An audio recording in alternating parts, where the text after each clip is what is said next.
Quem nunca tentou dormir à noite e não conseguiu por causa dos roncos de uma pessoa que estava do lado? O ronco é um sinal muito comum. Muitas pessoas possuem ou conhecem outras que roncam muito pela madrugada.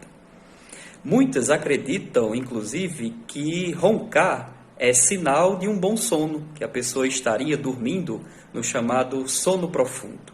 Mas isso não é verdade. Roncar não é normal, como antes se pensava. Roncar é sinal de sofrimento. Sofrimento tanto para quem está do lado, tentando dormir sem conseguir pelos barulhos, quanto para a própria pessoa.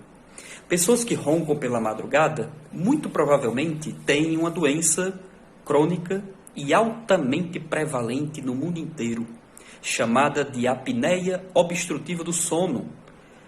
1 a cada 3 paulistanos possuem essa doença. No Brasil, muitos indivíduos também têm. Pessoas com apneia do sono têm problemas no coração, podem ter mais episódios de infarto, de AVC e de obesidade.